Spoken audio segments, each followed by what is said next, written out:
세 번만 같이 예수님과 인사합시다. 교회를 사랑하자.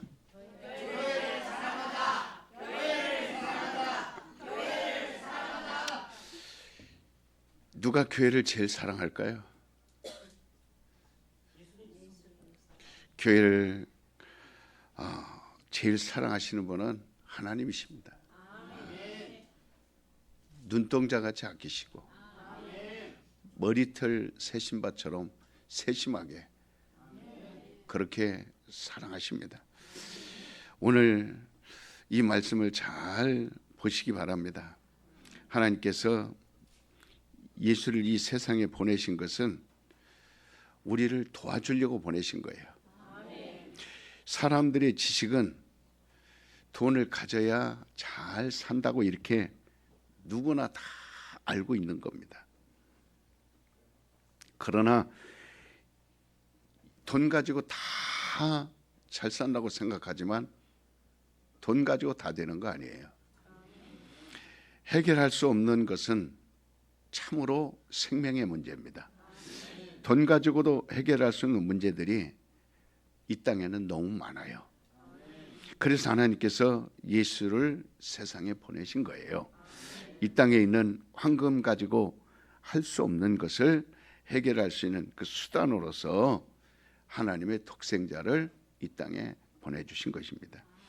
예수님께서 갈릴리 바다에 제자들과 함께 배를 타고 가시다가 이제 주님은 고단하시니까 그 고물을 베고 주무셨어요. 그 배만 있는 게 아니라 다른 배들도 같이 이렇게 가고 있었습니다. 그때 바람이 갑자기 일어나면서 물결이 거세게 일어나고 아주 돌풍이죠. 풍랑이 일어납니다. 그러니까 그 갑자기 일어나는 그 풍랑의 배들이요 속수무책이에요. 거기서 헤쳐나올 길이 없습니다. 그 배는 이 고기 잡는 그 그물을 던져서 잡는 배들이기 때문에 그렇게 크지 않아요. 그 배 안에 타고 있던 사람들은 예수님의 대부분 제자입니다. 베드로나 요한이나 또 안드레나 야고보.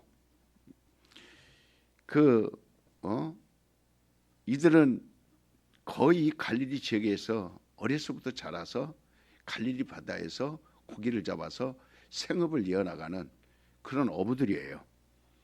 그러니까 누구보다도 배에 대해서 전문가고 그리고 그 지형에 대해서 또 그러한 일들이 수시로 있었기 때문에 다 그것을 이겨낼 수 있는 누구보다도 지식이 있는 자들입니다. 전문가들이에요. 그러나 지금 일어나는 이 풍랑, 이 바람은 도무지 극복할 능력이 없었어요. 전에 방법 다 써봅니다. 물도 보내고 물이 들어오지도 않게 하고 그리고 계속해서 돛대도 잡고 빨리 노를 저어보기도 합니다. 보통 때는 다 견뎠지만 그날따라 너무 심하기 때문에 견디기가 어려웠어요. 그래서 다 죽게 되었습니다. 이제는 어쩔 수 없이 자포자기할 정도입니다. 그때에 고물을 베고 주무시던 그 주님을 깨웠어요. 그 주님을 향해서 주여 우리 죽게 된 것을 돌아보시옵소서.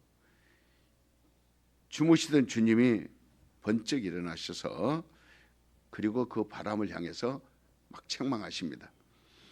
꾸짖었습니다. 그리고 주님은 제자들을 원망하셨어요. 너희가 왜 믿음이 없느냐? 왜 두려워하느냐? 그것이거든요. 우리 인간들은 두려움만 없으면 사실은 행복합니다. 이 두려움 없다고 한다면 아마 사람들이 살만하다 그럴 거예요. 그러나 사람들 속에는 항상 시시때때로 수시로 이 두려움이 물밀듯 들어옵니다. 모든 사람이 그래서 말은 행복하다고 하지만 실질적으로는 행복한 사람은 없어요. 행복하지 않습니다. 내가 이렇게 해도 두렵고 저렇게 해도 두렵고 별의별 방법을 다 써봐도 별의별 곳에 다 가봐도 두려움은 항상 그림자처럼 따라다닙니다. 그것이 이 근심, 심령 속에 있어요. 마음 속에 있습니다. 문득문득 찾아옵니다. 문득문득 떠오릅니다. 문득 생각이 납니다. 그러나 이것을 예수는 그들에게 향해서 믿음이 없다 이렇게 지적을 합니다. 주님께서 일어나셔서 바람과 바다를 꾸짖으시니까 그 바람이 순식간에 잠잠해지고 그리고 풍랑도 가라앉고 다시 고요해집니다. 그들이 그 위기에서 살아났어요. 그들이 뭐라고 말합니까? 도대체 지금까지 이런 역사가 없었는데 어떻게 이런 일이 있을 수 있느냐? 이런 일이 어떻게 생길 수 있느냐? 저가 누구냐? 아직까지도 그들은 그분이 누군지를 모르고 있는 거예요. 같이 따라다니며 이적을 보고 표적을 보고 또 그가 하는 일들을 보면서도 아직도 모르는 겁니다. 저가 누구이기에, 도대체 누구이기에 이런 일도 할 수 있다는 얘기냐? 우리는 이 예수님의 그 하나의 이것을 갖다가 이적으로만 생각하면 안 돼요. 이것은 예수님의 일입니다. 예수님이 이 땅에 오셔서 하시는 일이에요. 그냥 이적이 아니에요. 이적이라고만 생각하면 그건 예수님을 모르는 겁니다. 그러니까 예수님이 우연하게 하나의 일을 만났구나, 이 일을 해결하셨구나, 이런 뜻이 아니에요. 예수님이 이게 예수님께서 하시는 일이 그겁니다. 예수님의 일이에요. 일이라고 생각하셔야 됩니다. 오늘 또 예수님은 지금 그 일을 하시는 거예요. 어김없이 하시고 계십니다. 그래서 항상 우리는 예수님으로 하여금 일하시게 하자.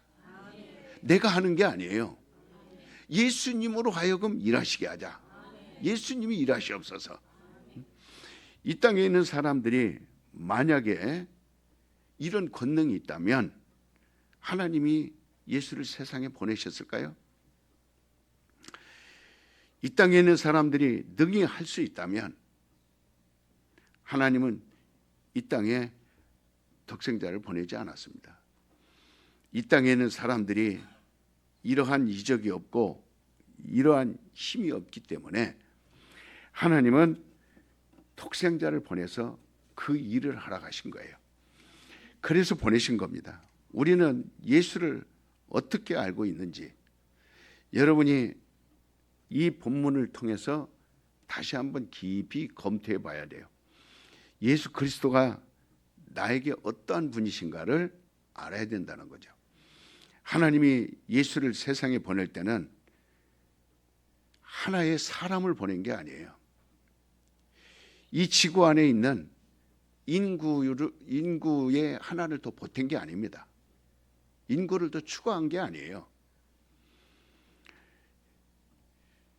예수를 이 땅에 보낸 것은 이 세상의 왕들을 다 때려 눕히고 혁명하기 위해서 보낸 것도 아니고 이 땅에 혁명가가 없어서 예수를 보내서 혁명을 일으키라. 로마의 왕을 때려잡으라. 그들을 없이 하고 그 자리에 앉으라. 이렇게 해서 보낸 게 아닙니다. 지식인이 없어서 지식인을 더 하나 추가한 거 아니에요. 의사가 없어서 의사를 또 보낸 게 아닙니다. 예수는 이 땅에 여행 온 것도 아니에요. 놀러 온 것도 아니에요. 구경 다닌 것도 아닙니다.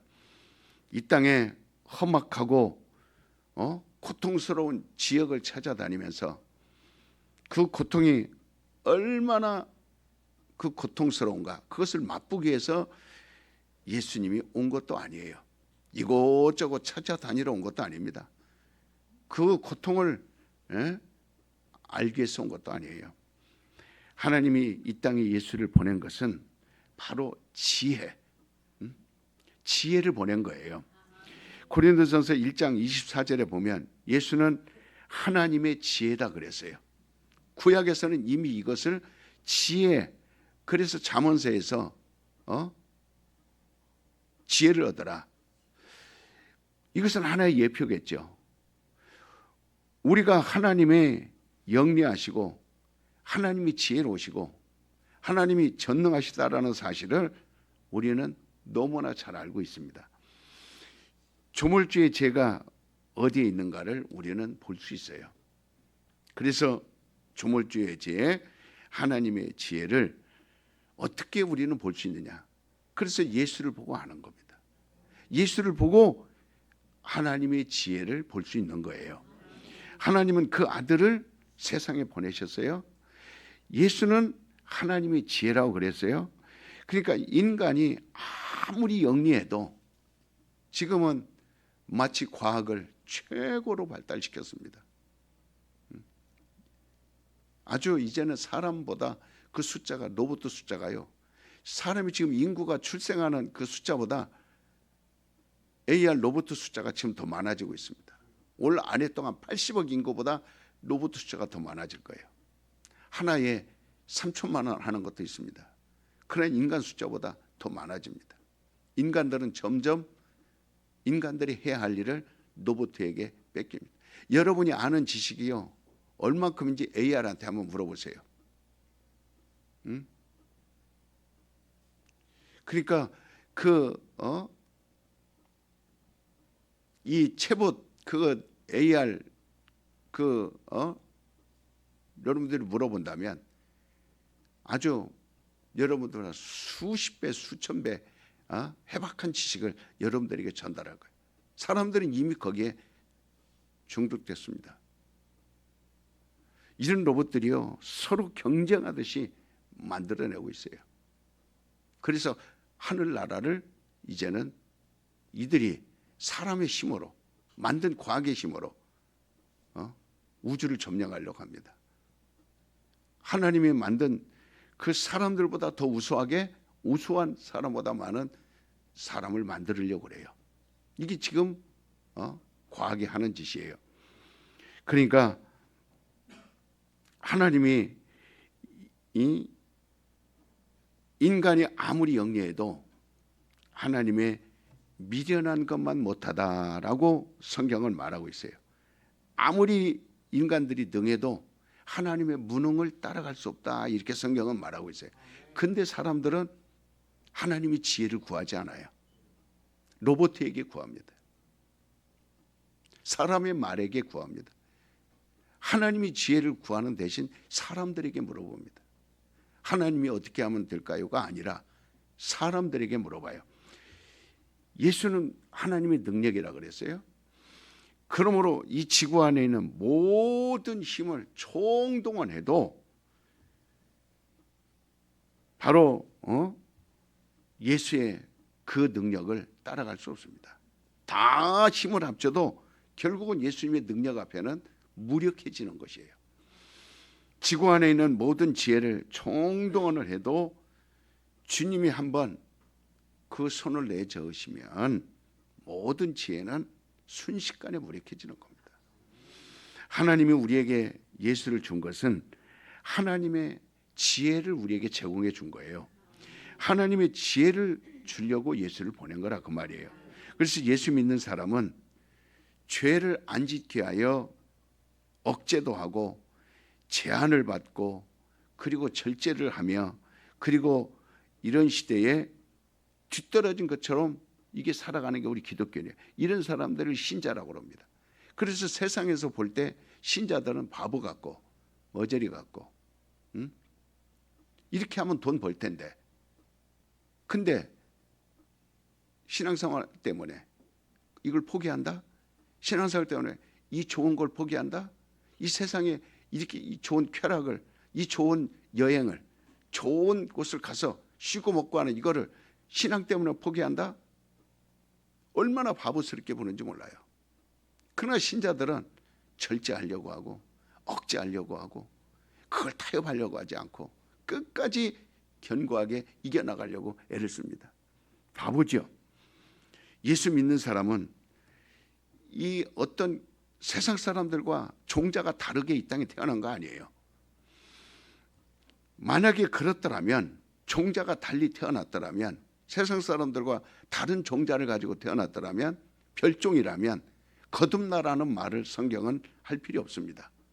그런데 성경은 우리에게 그렇게 말하지 않아요. 똑같은 수준에 똑같은 가치로 태어났기 때문에 다 주인인 거예요. 모든 사람은 죄 속에 있는 겁니다. 죄와 함께 멸망하기로 했어요. 아무 쓸모가 없기 때문에, 그래서 버러지 같기 때문에, 그래서 야고보는 버러지 같은 나라고 그랬습니다. 왜? 자기만 버러지 같은 게 아니라 모두가 버러지 같은 거예요. 인생은 아무리 똑똑하고 잘 입혀놓고 아무리 우수하고 아무리 능력이 있어도 이미 다 그런 죄악된 인간입니다. 무능한 인간들이에요. 아무리 지혜를 총동원해도. 그래서 예수님께서 오셔서 거듭나라, 다시 태어나게 해야 된다 그 말이에요. 썩은 무리에서 다시 새싹으로 나오라는 겁니다. 썩은 종자에서 새 걸로 나오라는 거예요. 그래서 하나님의 백성은 다시 나지 않으면 다시 날 수가 없어요. 그래서 하나님의 백성은 바로 태어나지 않으면 안 됩니다. 그래서 예수님 오셔서 그 일을 하신 거예요. 니고데모에게 물과 성령으로 거듭나라. 이 세상에는 모든 종자가 다 같은데 이제는 거듭나야 된다. 새로운 싹이 나오라. 그래서 인간이 아무리 지혜롭고 영리하고 종자가 좋은 것 같고 백두혈통이니 금수저니 별의별 말들을 다 합니다. 조금 좋은 대학 나왔고 조금 잘 살고 조금 부모들에게 좋은 영향을 받으면 금수저니 은수저니, 그리고 뭐 백두혈통이니 백두혈통을 손만 대도 총살당해 죽습니다. 백두혈통에 가까이 가서 그 말을 함부로 해도 죽습니다. 여러분, 아무도 그 소용이 없는 짓이에요. 소용이 없는 것을 사람들은 그렇게 하고 있습니다. 미국에서 태어났다고 우수한 것도 아니고 한국에서 태어났다고 무지한 거 아닙니다. 미국에서 태어나도 안 되고 중국에서 태어나도 안 되고 한국에서 태어나도 안 되고 어느 나라에서 태어나도 마찬가지예요. 하나님의 사람은 어디서 태어났다고 해서 될 수 없어요. 우수한 조상에게서 씨를 물려받았다고 해서 되는 거 아닙니다. 바로 예수 믿는 사람은 거듭난 사람이에요. 우리는 새롭게 된 피조물이에요. 따라서 봅시다. 나는 영혼이, 나의 영혼은 새롭게 된 피조물이다. 육신이 새롭게 된 거 아니에요. 지금 저와 여러분 이 자리에 앉아 있는 사람들은 영혼이 새롭게 된 거예요. 영혼이 새롭게 된 거예요. 그래서 예수 믿는 사람은 그렇게 말을 한 거예요. 세상의 지혜로운 자가 아니고 예수의 지혜가 있구나. 너는 예수의 지혜로 사는 사람이야. 그래서 기도 많이 하고 이 새벽에 나와 부르짖는 사람들의 얘기를 들어요, 여러분들은. 그리고 기도 많이 한 사람들의 얘기를 꼭 들으시기 바랍니다. 여러분들이 믿음이 그만큼 약하면 믿음 있는 사람의 얘기를 들으셔야 돼요. 왜 그러냐면 그들은 하나님의 지혜가 있는 자들입니다. 하나님의 지혜 있는 자의 말을 들으라고 그랬어요. 그래서 교회의 연장자의 말을 들으라고 그랬어요. 우기지 마세요. 똥꼬집을 부리지 마세요. 생트집을 잡지 마세요. 무지한 것을 인정하시고, 저 권사님은 기도 안 많이 하는 분이구나. 저분이 일자 무식이다. 저분이 공부를 많이 안 했고 세상적인 지식은 빈약하지만 그러나 가서 물어보는 거예요. 어떻게 하면 좋습니까? 어떻게 하면 길이 있겠습니까? 왜? 그 속에는 뭐가 있어요? 예수님의 뭐가 있습니까? 지혜가 있어요. 그러니까 예수님의 지혜를 무시하는 사람들은 와서 주여 주여 부릅니다. 그리고 기도합니다. 열심히. 그렇지만 지혜가 없기 때문에 하는 일을 보면 또 실패하고 또 망하고 또 망하고 또 다시 망하고 또 망하고 또 망하고 또 망하고 계속 망하는 일만 합니다. 그럼 우리가 볼 때 참 무지하더라. 어찌 저렇게 지혜가 없는가? 분명히 지혜로운 사람이 옆에 있을 텐데 솔로몬의 지혜는 예수님이 준 지혜예요. 그래서 그 사람의 지혜는 판단을 잘합니다. 그래서 그 사람 말을 들으면 사는 거예요. 그러나 그 지혜를 왜 뺏겠어요? 세상 지식에게 우상에게 돌아가는 순간 빼앗기는 겁니다. 나에게 예수님의 지혜가 있게 하자. 시작. 예.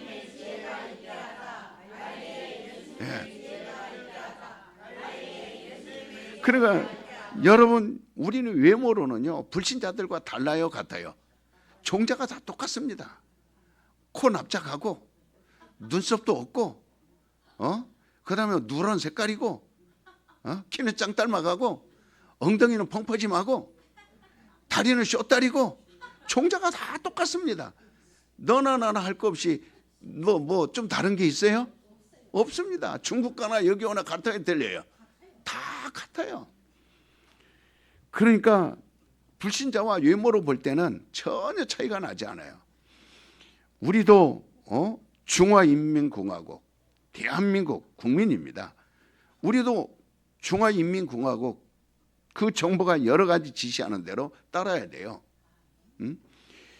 대한민국이 가지고 있는 법을 준수해야 돼요. 대한민국 국민으로서 중화인민 국민으로서 의무를 다해야 됩니다. 이 의무가 대한민국 국민은 뭐 해야 돼요? 국방의 의무, 납세의 의무, 교육의 의무, 노동의 의무, 이 네 가지는 반드시 해야 돼요. 이걸 잘했다고 상 주지 않아요. 의무이기 때문에 해야 되는 거예요. 예수를 우리는 믿는 사람이에요. 대한민국 사람이 다 예수 믿습니까?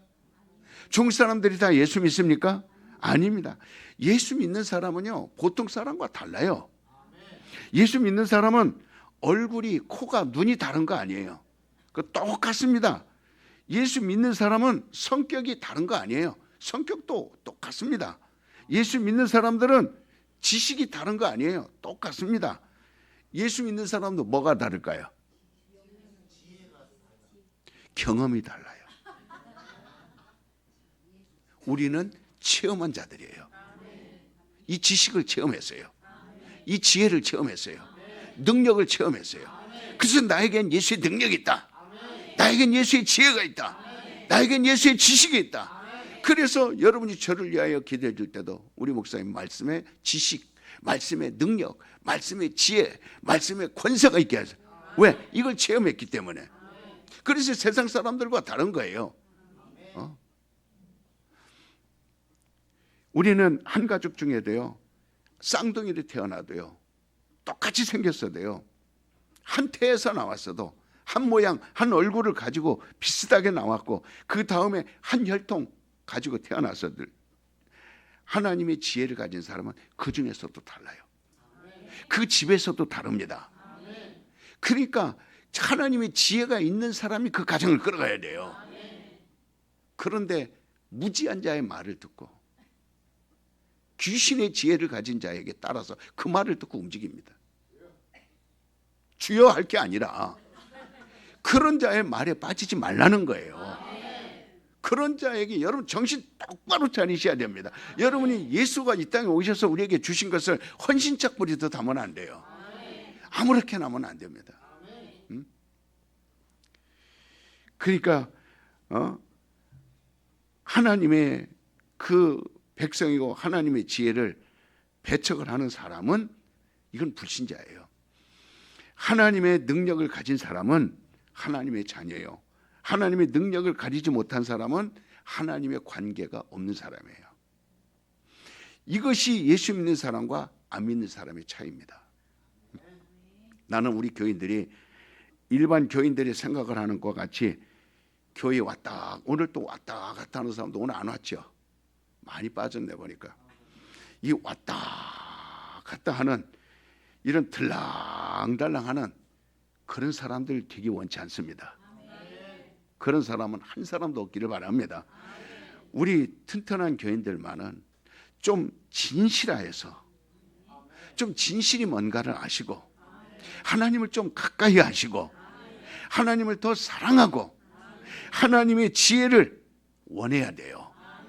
여러분 절대 하나님의 지혜 있는 사람은 망하지 않아요. 요셉은 정말 하나님의 지혜를 가진 자거든요. 그 형들이 시기를 받을 만큼, 형들이 죽이고 싶을 만큼, 아버지의 모든 총애를 받을 만큼, 그 죽음에서 겨우 살아나서 그 아라비아 그 상인들한테 팔려갑니다. 노예로 팔려갑니다. 젊은 나이에, 이양이만한 나이에, 이양이 정도밖에 안 됐어요. 그래서 보디발의 집에 팔려갑니다. 온갖 굳은 일 다 합니다. 청소하고 물 길고, 그 다음에 마당 쓸고, 그 다음에 밥 짓고, 그 다음에 짐승들 키우고, 그 다음에 그런 일을 합니다. 근데 이 지혜가 그 속에 있어요. 그러니까 보디발이 볼 때 많은 종들이 있습니다. 그 집에 노예들도 많고 종들도 많아요. 근데 거기서 유득이 총명하고 지혜로운 자는 누구만 있어요? 요셉만 있습니다. 그러니까 요셉을 가까이 둡니다. 그러니까 그의 아내가 시기를 해요. 가까이 하는 걸 보기 싫어요. 그래서 그 청년을 유혹합니다. 그러나 무지한 사람 같으면 끌려가야 안 끌려가요? 아이고야, 웬 떡이야. 아이고, 드디어 회포를 풀 시간이 왔네. 아이고, 내가 그래도 멋지게 잘났고 잘났으니까 나를 꼬시는 거 아니야? 아이고, 저렇게 유명한 분이 나를 꼬시니까 엘렐레 하고 따라갔을 거 아니에요. 응? 오늘날 사람들이 그래요, 안 그래요? 그래서 TV에 나오고 별의별 일들로 다 감옥 가고 죽고 자살하고 목숨 끊고 그런 일이 있어요, 없어요? 다 헬렐레 따라가요, 안 따라가요? 응? 그냥 치마만 둘러싸면 따라가네. 응? 그렇지만 요셉은 그거를 제꼈어요. 이 지혜가 이겁니다. 지혜라는 게 그거예요. 그러나 거기서 모함해서, 아내가 그 남편에게 모함해서 결국은 감옥 갑니다. 그런 일이 있었어? 나쁜 놈이네 하고 감옥으로 갑니다. 감옥에 가서 꿈을 꿉니다. 떡반죽, 그다음에 포도주 만드는 꿈을 꿔요. 그리고 죄수들을 해몽해 줍니다. 너는 3일 후에 임금의 포도주를 만드는 포도주 만드는 관장이 될 것이다. 떡 만드는 건 너는 3일 후에 목을 매달아 죽을 것이다. 그대로 됐어요, 안 됐어요? 그대로 됐습니다. 그래서 살아서 그 임금에게 바로 앞에 가서 그 시중을 두던 종이 바로가 꿈을 꿉니다. 근데 그 바로의 꿈을 해몽할 사람이 없어요. 애굽에 있는 전 애굽 술사들을 불러다가 꿈을 해몽해라 하지만 해몽을 못 합니다. 그런데 그 포도주를 만드는 관장이 가만히 보니까 자기 꿈을 맞췄거든요. 해몽했거든요. 그러니까 그런 사람이 있습니다 하니까 감옥에서 나와서 바로 앞에 갑니다. 바로가 꾼 꿈을 7년 흉년 7년 뼈짝 마른 소 이것을 갖다가 꿈을 해몽하여서 이 애굽이 7년 흉년이 될 때, 7년 풍년이 될 때 그 곡식을 모아놨다가 7년 흉년이 될 때 장사를 합니다. 수백 배 돈을 벌어요. 그래서 애굽에 뭐가 됐어요? 총리가 됐어요. 자, 이스라엘은 가뭄이 들어서 다 죽게 생겼어요. 아버지와 그 형제들이 다 죽게 생겼어요. 하나님은 그 요셉을 통해서 야곱을 살려요, 죽여요? 그 형제들을 살려요, 죽여요? 그래서 애굽에서 몇만 가지 그 인구가 늘어납니까? 겨우 70명의 가족이 들어갔지만 100만이 될 때까지 400년 동안 하나님은 그 속에서 요셉 한 사람을 통해서 그 이스라엘을 이끌어갑니다. 거기서 그들이 이제 출애굽을 하여 가나안 땅에 들어가는 그 원천을 거기서 만들어요. 하나님의 지혜가 이겁니다. 여러분이 어디 가서 무슨 일을 하더라도 지혜로운 일꾼은요 반드시 그 주인이 지켜봅니다. 지혜로운 사람은 어디 가든지 하나님이 가까이 합니다. 그를 살려주는 거예요. 그러니까 그날 이 배에 탔던 사람들은 다 이 경험이 있던 자들이에요. 세상 사람과 우리는 차이가 뭐라고요?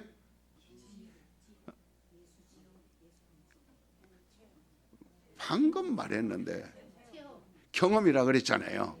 경험이 있는 자라 그랬잖아요. 그리고 이 배에 탄 자들은 그 경험이 있던 자들이에요. 무슨 경험을 쌓았어요?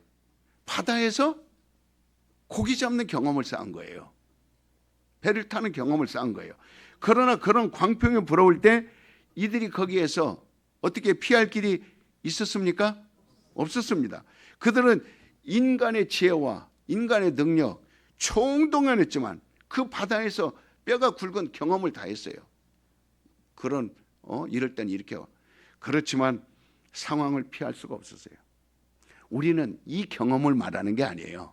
우리가 세상에서 쌓은 경험을 말하는 게 아니에요. 세상 사람과 다르다라는 건 하나님의 지혜를 경험했다는 거예요. 자, 여기서 그들이 하나님의 지혜를 배웁니다. 이제는 어떻게 하면 풍랑에서 이길 수 있구나, 어떻게 하면 바람을 잠잠하게 할 수 있구나, 어떻게 하면 환란을 이길 수 있구나. 그때 이들이 그 경험을 이제 얻기 위해서 누구를 깨웁니까? 예수님을 깨웁니다. 예수님을 깨웠기 때문에 그들은 거기서 살 수 있었어요. 예수님이 우리 가정에 또 나의 앞날에 가만히 주무시고 계시면 절대로 도움이 안 됩니다. 그래서 기도하라. 깨울 때 그들이 어떻게 깨웠어요? 예수님, 예수님, 알라리 깔라리 그랬어요? 예수님 이러고 했어요? 어떻게 깨웠겠어요? 그들이 깨울 때 죽기 살기로 깨우지 않았겠어요? 여러분 기도할 때, 이 예배 드릴 때 죽기 살기로 하라는 거예요. 그냥 아주 와서 왔다 갔다 교회 왔다 갔다 땅만 받고 다니고 왔다리 갔다리 하고 그러고 있지 말고 정말 한번 믿으려면 적극적으로 하라는 겁니다. 나는 이렇게 고함친다고 미움 많이 받아요. 진짜 미움 많이 받습니다. 내가 알아요. 제가 미움 받는다는 걸 알아요. 그렇지만 성격이 나빠서 그런 거 아니에요. 다른 사람보다 유별나서 그런 거 아닙니다. 이 경험이 있기 때문에 그게 조용히 말해도 다 알아듣는다. 사람들은 그럽니다. 신부들처럼 말해도 목사님 우리 알아들어요. 아닙니다. 제가 조용히도 해보고 속삭여도 보고 웃어가면서도 해보고 아주 시간도 짧게 해보고 다 해봤습니다만은 그건 다 거짓말이에요. 순 거짓말입니다. 그건 자기들 마음 상태를 말하는 거예요. 그러나 성경에서 보면 죽고 살기로 달렸던 사람은 다 살았어요.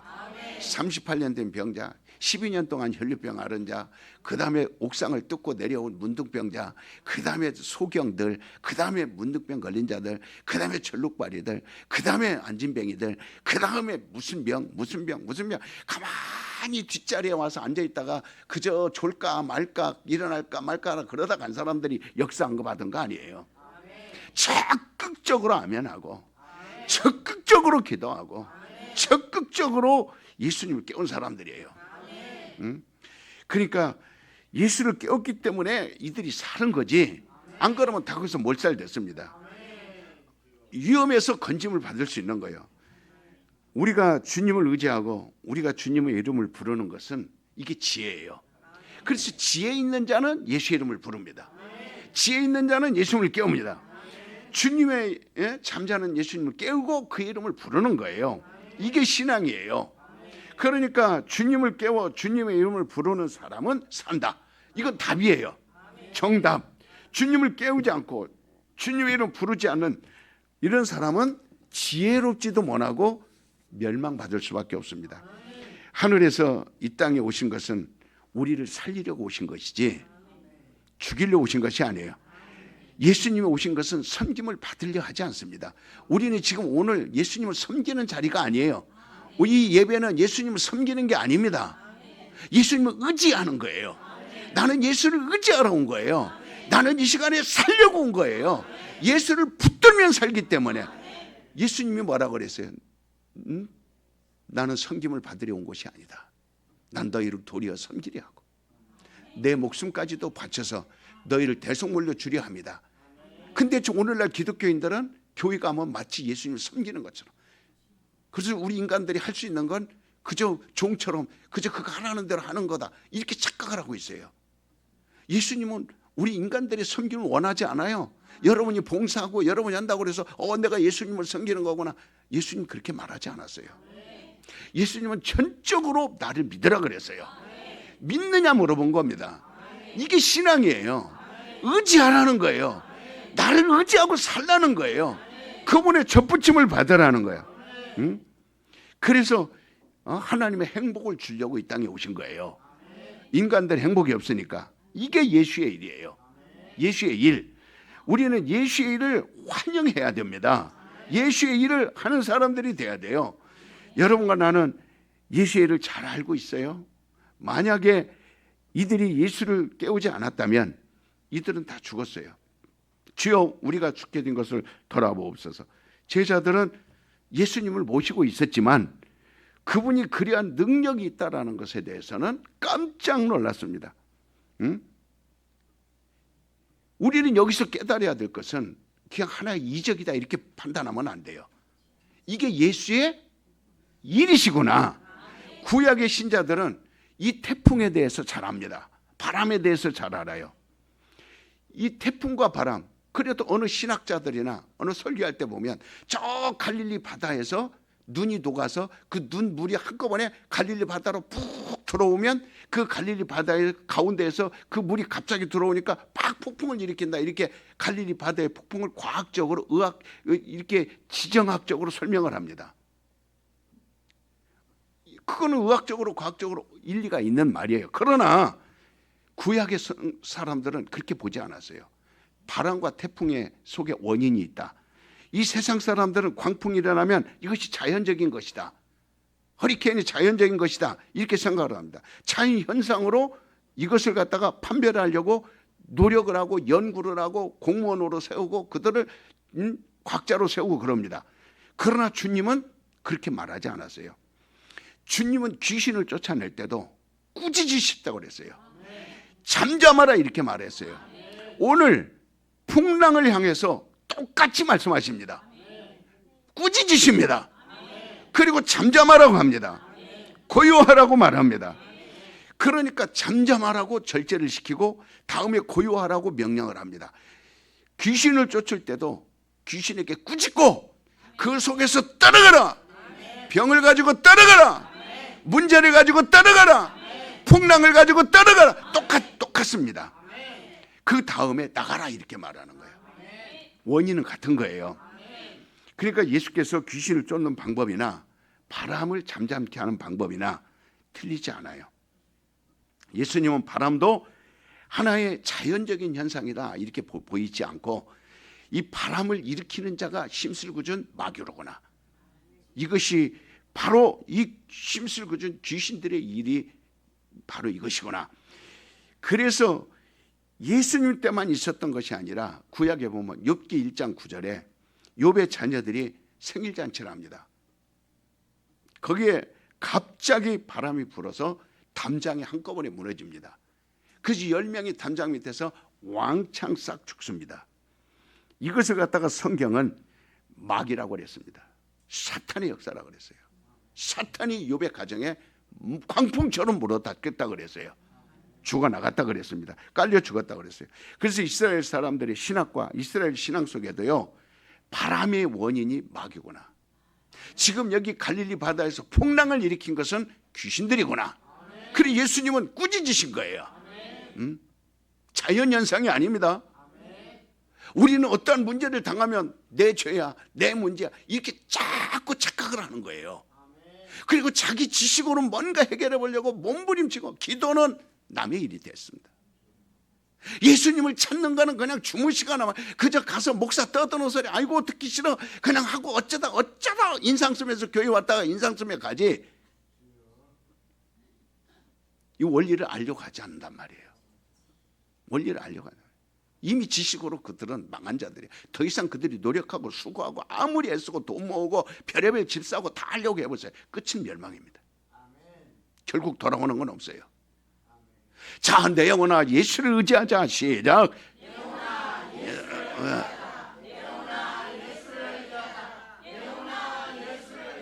우리는 예수의 지혜를 부정하면 안 돼요. 예수의 지혜를 업신여겨서도 안 돼요. 우리는 예수를 섬기는 자들입니까? 그를 의지하는 자들입니까? 그의 일하는 것은 하나의 이적이 아니에요. 그의 일이에요, 일. 그래서 자연인은 자연 이상을 뚫고 볼 수 없어요. 아, 이거는 허리케인이구나. 아, 이거는 꽈풍이구나. 아, 이거는 꽈펑이구나. 아, 이거는 돌풍이구나. 그냥 그러지. 그럼 우리 집안에 온 건 우리가 잘못해서 그런 거구나. 이렇게 생각을 하는 거예요. 항상 그 배후에 원인이 있습니다. 이 주님은 자연의 배후로 보지 아니하고 인격이 보이지 않은 원수가 도사리고 있구나. 뱀이 또아리를 들고 있는 것처럼 이 원수의 역사가 일어나고 있구나. 이걸 예수님은 딱 인정한 겁니다. 예수님의 지식은요, 인간의 눈으로 볼 수 없는 것을 깊이 들여다봅니다. 그래서 예수님은 눈에 보이는 바람, 일어나는 바람보다 바람을 일으키는 그 원수를 향해서 꾸짖으시고 잠잠하라, 고요하라, 귀신아 나가라, 질병을 가지고 나가라. 계속 병원 다니는 게 뭐가 그렇게 좋아요? 뭐가 그리 좋습니까? 매일 빽 하면 병원 가고 빽 하면 병원 가고 아주 일생을 그렇게 병원하고 아주 너무 친하게 지내지 마세요. 너무 친하네. 자꾸 예수님의 지혜가 있기를 원해야 돼요. 빽 하면 병원 가고 빽 하면 병원 가고. 우리가 안 갈 수는 없지만은, 그러나 아주 예수님을 잠자게 놔두고 그냥 지그들끼리 해결하려고 한단 말이에요. 예수님 지혜는 무시하고. 그러니까 이스라엘 사람들 신앙 가운데 이 태풍의 역사는 마귀의 역사, 악령의 역사, 이것을 믿고 이것들은 그 지식을 가지고 있었습니다. 그래서 예수는 다시 뒤풀이해서 그걸 말씀해 주시는 거예요. 구약에 있는 걸 뒤풀이해서 우리에게 알려주는 거예요. 그래서 우리는 예수의 이 지식을 무시하면 안 돼요. 나는 예수 앞에 모든 내 지식을 내려놓으리라. 시작.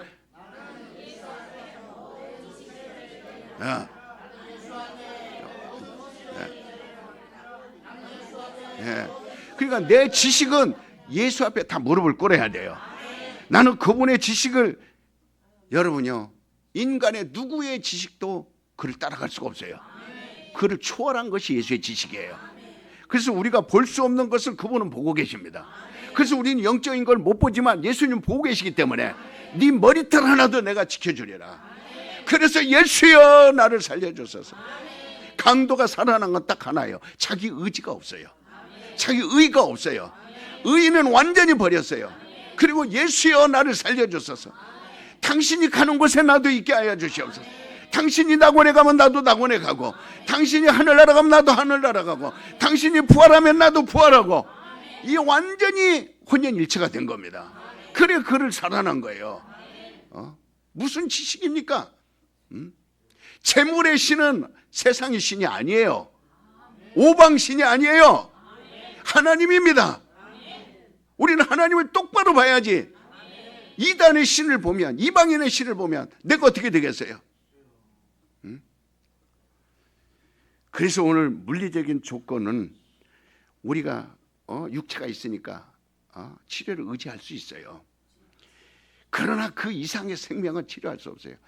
병원에 가면 엑스레이도 찍고 MRI도 찍고 CT도 찍고 별의별 거 다 합니다. 그러나 결국은 살릴 수 있어요, 없어요? 결국은 병원 나와서 하루 만에 죽는 사람 봤고, 황인순 그 남편이 아주 대장암 치료받았다고 목사님 찾으러 왔어요. 우리가 신방 계속 갔었거든요. 대장암 수술 잘 됐다고 의사들이 이제는 걱정 없이 살으라고 그래서 나와서 그리고 주일날 처음 일생 태어나서 처음 우리 교회 왔어요. 그때 저 한양교회 다닐 때. 그냥 와가지고 같이 점심 맛있게 먹었어요. 그 다음날 월요일날 아침에 전화가 왔어요. 우리 남편 세상 떠났다고. 아니 어제까지 멀쩡히 청바지 입고 티셔츠 입고 그 대장암 고쳤고 멋지게 왔는데 왜 돌아와요? 화장실에서 쓰러져 죽었대. 열흘 만에 죽을 수도 있고 한 달 만에 죽을 수도 있고 몇 년 만에 죽을 수도 있어요. 결국은 별의별 시설을 다 갖추고 별의별 지혜, 지식 다 경험을 갖고 있어도 결국은 죽습니다. 살릴 수 있는 건 없어요. 그러니까 우리의 생명의 주인이신 분은 하나님밖에 없습니다. 그러니까 예수 앞에 와서 정말 병이 끝나야 돼요. 그러니까 예수 앞에 와서 치료받고 예수 앞에서 구원을 받은 사람들은 다시 병원에 간 일이 있어요, 없어요? 근데 병원 다니다가 예수 앞에 온 사람들은 또 다시 병원 갑니다. 그러나 처음부터 예수 앞에 온 사람은 다시 병원에 간 일이 있어요, 없어요? 없습니다. 그냥 예수께서 치료해 주시면 그걸로 왔라, 그걸로 다시 병원에 갔다, 그렇게 말하지 않아요. 응? 신자들 마음속에 예수를 의지하는 마음이 있어야 됩니다.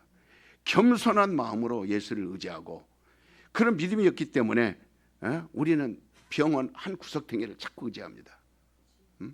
그리고 다른 방법을 의지하려고 몸부림을 칩니다. 이것을 갖다가 죄라고 말하지는 않습니다. 병원을 의지하고 그 다음에 약을 의지하는 것은 죄가 아니에요. 죄라고 말하는 것이 아닙니다. 그러나 예수님은 책망했어요. 어찌하여 너희가 믿음이 없느냐. 그래 꾸짖었어요. 어찌하여 너희가 두려워하느냐. 이겁니다. 그러니까 우리는 두려움이 있으면 행복할 수 없어요. 믿음이 없으면 행복할 수 없어요. 그리고 모든 일은 헝클어집니다. 끝과 시작이 정확하지 않아요. 또 했다 망하고 또 했다 망하고 또 했다 망하고, 이게 귀신이에요. 왜 이 원리를 모릅니까? 여러분이 아무리 철두철미하게 해도 그 끝은 망하는 겁니다. 누구나 다 끝은 망해요. 그러나 알파와 오메가가 되시는 예수를 시작하고 예수로 끝을 맺어야 돼요. 이건 지혜입니다. 그래서 성경은 예수 그리스도는 하나님의 능력이다. 자, 따라서 봅시다. 풍랑아 잠잠하라, 바람아 잠잠하라. 그래, 믿음이 없는데도 병을 참고 있다라는 것은 어리석은 일이에요. 그러니까 믿음이 없으면 여러분 그럼 병원에 가야 돼요. 믿음도 없는데 병원도 안 가고 고집 부리고 있으면 안 돼요. 그 믿음이 없으면 빨리 어디를 가야 돼요? 병원에 가서 그 병을 빨리 부셔뜨려야 되고, 빨리 뜯어내야 되고, 빨아내야 되고, 죽이고 없애야 돼요. 그러니까 병을 저주하고 깨트리고 부셔뜨려서 없애야 되는데 아주 멸망시켜야 됩니다. 그러나 여러분들이 이걸 깨달으면은 병의 원인이라는 것은 마귀예요. 더러운 귀신이에요. 이거는 용서하면 안 돼요. 이거는 절대로 그냥 놔두면 안 돼요. 근데 이 병을 추방할 능력이 여러분들에게 있는가? 자, 그래서 예수가 오신 거예요. 우리에게는 그 능력이 없기 때문에 예수님이 오셔서, 우리는 부자가 될 수 없기 때문에 예수가 오셔서 주신 거예요. 이 땅에 지금 초라한 집에서 산다고 가난하다? No, 나는 가난하지 않아요. 절대 가난하지 않아요. 이 땅에 대한민국을 다 준다 해도 천국 내 집과는 안 바꿉니다. 중국 땅덩어리 다 준다 해도 내 집과는 바꾸지 않아요. 내 집은 주님이 만드신 집이에요. 이거는 여러분이 믿어야 됩니다. 그러니까 세상 헛되게, 그래서 내 속에 있는 이 병을 추방시키려면 귀신을 제압해야 돼요. 강한 자부터 제압해야 돼요. 그리고 병을 내쫓으면 되는 거예요. 꾸짖으시고 추방시키면 되는 거예요. 이 더러운 귀신아, 떠나갈지어다. 그래서 아픈 사람은 항상 아픈 곳에 손을 대고 예수의 이름을 깨워요. 예수를 일하시도록 하란 말이에요. 예수여 주무시지 말고 이 암덩어리를 치료하소서. 예수여 주무시지 말고 이 고혈압, 고지혈, 당뇨병 해결하여 주시옵소서. 혈당 잡아 주시옵소서. 이 고지혈, 고혈압, 이 당뇨병 있는 사람은 언제 심장병 올지 몰라요. 자다가 하면 가는 거예요. 언제 머리 터질지 몰라요. 그럼 한쪽 이러고 다녀야 돼요. 이러고 다녀야 됩니다. 좋아요? 웃을 일이에요? 그러면 주무신 주님이 일하시도록 깨워야 되잖아요. 그래서 주일마다 이 시간마다 왜 왔다 갔다 하는가? 이 어리석은 백성들아 왜 왔다 갔다 하는가? 예수님을 한번 만났으면 그 예수님을 의지하려고, 그 예수를 믿어보려고, 그 예수님을 붙들려고 새벽이든 낮이든 밤이든 모이지 않은 곳에는 언제든지 모여야지. 언제든지 모여야지. 언제든지 모여서 간구해야지. 우리 1분 동안만 기도합시다. 난 예수를 의지하리라. 시작. 주여